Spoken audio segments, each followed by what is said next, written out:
There's a chance Titanfall might not be the revolutionary, paradigm-shifting first-person shooter the world has been waiting for.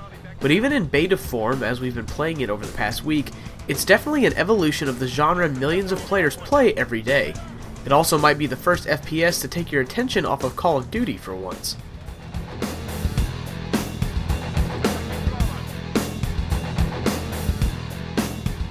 Titanfall is the first game from Respawn Entertainment, but this isn't the team's first game.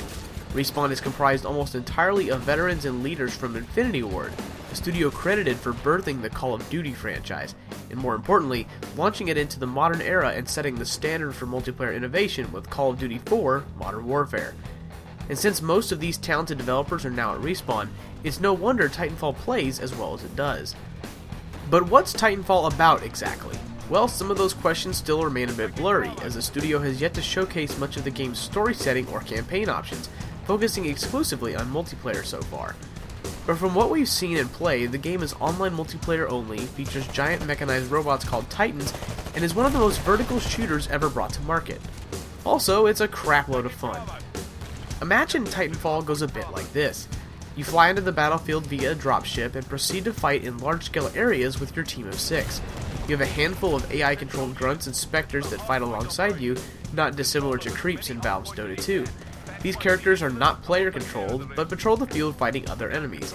This causes battles to feel gigantic, even when the player count is really only 12. You play as a pilot, a Titan pilot to be exact, and your goal is determined by the mode you're playing. Attrition is team deathmatch, hardpoint has you fighting for control of 3 points, A, B, and C on a map, and last Titan standing is sheer robot-on-robot battle to the death. Oh wait, did I forget to mention the robots? I totally forgot to mention the robots.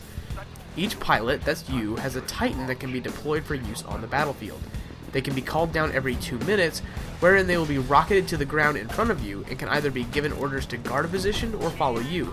Alternatively, and usually this is the more fun option, is to hop in the Titan yourself and begin wreaking absolute havoc on the battlefield. Each Titan is equipped with a primary weapon of your choice, a secondary heavy weapon, and a power-up. The default Titan includes, for example, a heavy machine gun, a silo of rockets on its shoulder, and a power-up that lets you catch fired ammunition in midair and launch it back at your opponent. And what's better is that the better you play the game, as in rack up kills, capture points, and be a solid team player, the less time you'll have to wait on a fresh new Titan to be prepped for you. If you want a Titan quicker, or right now, you can shave off the time yourself. It's an engaging design choice. And that's great, because Titans are a blast to be in. From the moment you call one down and climb inside, or get stuffed inside by the Titan itself, depending on the angle you approach it from, to the seconds or minutes spent power sliding around the level and gunning down hordes of players, it's a pure adrenaline rush. And Titan on Titan fights might just be the most exhilarating beat my chest with my fist moments so far this year.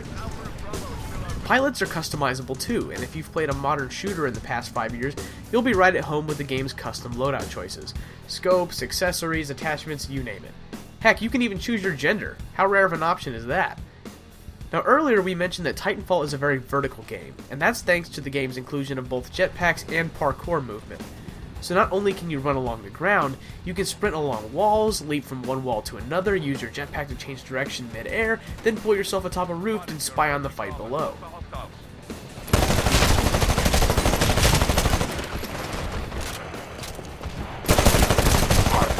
Your package will be ready in 2 minutes. And the best part is that you can get from ground to sky in a matter of seconds, not minutes. It's that amount of speed and frictionless movement that makes Titanfall so exhilarating, and quite frankly, one of the freshest shooter experiences I've had in some time. The game also features burn cards, which are temporary performance buffs that you can carry into and activate in battle. These may get you a faster movement speed, 45 seconds off your Titan build time, or a really powerful sniper rifle. Once you use them, or if you die while they're activated, they're gone forever. But doing well in matches tended to earn them back quickly enough, so it wasn't a stressful spend. We learned a lot about Titanfall just from simply playing the crap out of it this week, but there's still more to discover about the game when it launches on March 11th for Xbox One and PC. So keep it locked to Best Techie as we anxiously await the game's arrival and give you our thoughts on it. See you next time.